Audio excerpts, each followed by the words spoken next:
ایسی دنیا کے پیچھے بھاگ رہے ہیں، نے فرمایا کہ دنیا ہمارا شکار کرتی ہے، دنیا ہمارا شکار کرتی ہے، اور جب بندہ اس دنیا کی طلب میں دوڑتے ہاتھ تو آتے نہیں کسی کے، دنیا ہاتھ تو کبھی کسی، یعنی دنیا سے مراد کیا؟ خواہشات، تو یہ خواہشات تو پوری کبھی ہوتی نہیں ہیں، تو بندہ بھاگتے دنیا کو ہاتھ سے خواہشات پوری کرتے آخر کا کہاں پہنچ جاتا ہے؟ قبر کے گڑھے تک پہنچ جاتا ہے۔ فرمایا پھر یہ اپنے اس شکار کیے ہوئے کو گڑھے کے اندر دھکا دے کے پھر دوسرے شکار کی تلاش پہ چلی جاتی ہے۔ اب اس کے ساتھ جو کھڈے میں گزرے گا، جسے آپ قبر کہتے ہیں، وہ جانے، قبر جانے، قبر والا جانے، وہ گئی دوسرے شکار کی تلاش میں۔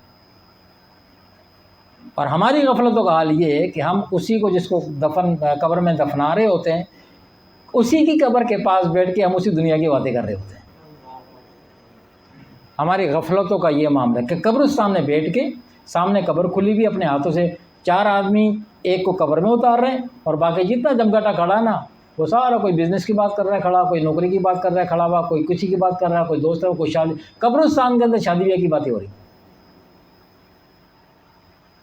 اب کسی کو سمجھا بولو تو بولو قبرستان میں کیا باتیں کرنا حرام ہے؟ وہ بھائی یہ قبرستان جو جگہ ہے یہ فکر کی جگہ ہے۔ آقا نے فرمایا نا کہ قبرستان جایا کرو، کیوں؟ وہاں جا کے شادیوں کی باتیں کرو، بزنس کی باتیں کرو، بڑی سکون کی جگہ ہے، وہاں جا کے سارے معاملہ ڈسکس ہو رہا ہو، تمہارا حساب کتاب جو کہیں نہیں بنتا، قبرستان میں جا کے وہاں بیٹھ کے اپنا حساب کتاب کرو، بڑا سکون ہے۔ یہ فرمایا قبرستان جایا کرو، کہ قبرستان جانے سے یعنی قبروں کو دیکھنے سے آخرت کی یاد تازہ ہوتی ہے، آخرت کی یاد تازہ ہوتی ہے، کہ تمہیں آخر بار حال اپنے پروردگار عالم کے سامنے کھڑا ہونا ہے، جیسے قبر والے چلے گئے، ان کا کام پورا ہو گیا، کل ان کی جگہ تم نے آنا ہے۔ ان ٹوٹی ہوئی قبروں کو دیکھو، جن میں اگر کبھی جھانک کے دیکھو تو ان میں تمہیں پنجرے پڑے ہوئے نظر آئیں گے ہڈیوں کے، کوئی کھوپڑی پڑی نظر آ جائے، کسی کا ہاتھ پڑا نظر آ جائے گا۔ کل یہ بڑے خوبصورت جسم ہوا کرتے تھے، بڑے خوبصورت لباس پہنا کرتے تھے، ان جیسا کوئی حسین نہیں تھا، مگر آج ان کی قبریں دھنس چکی ہیں، اور ان کے جو لوائقین ہیں پیچھے، انہیں اتنی بھی توفیق، انہیں اتنی فرصت نہیں ہے کہ ان قبروں پہ آ کے مٹی ہی ڈال دیں۔ ہمارے اپنے خاص لوگ ہیں، رشتے دار ہیں، دوست احباب ہیں، آپ جاتے ہیں نا قبرستان، دیکھتے ہو کتنی پرانی قبر ہے اور وہ دھسی پڑی ہے۔ سگے بیٹے کو فرصت نہیں کہ باپ کی قبر پہ جا کے مٹی ڈال دیں، سگے بیٹے کو فرصت نہیں۔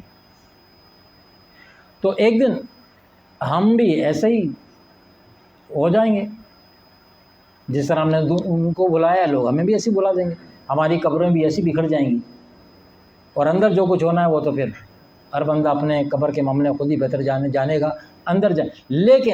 لیکن آقا علیہ السلام ہمیں اسی طرف توجہ ہے کہ قبرستان جاؤ تو کیوں؟ کہ وہاں جانے سے آخرت کی یاد تازہ ہوتی ہے۔ تو ہماری غفلتوں کا حال یہ ہو گیا کہ ہم نے اب قبرستان جا کے بھی دنیا کی بات کرنی ہوتی ہے۔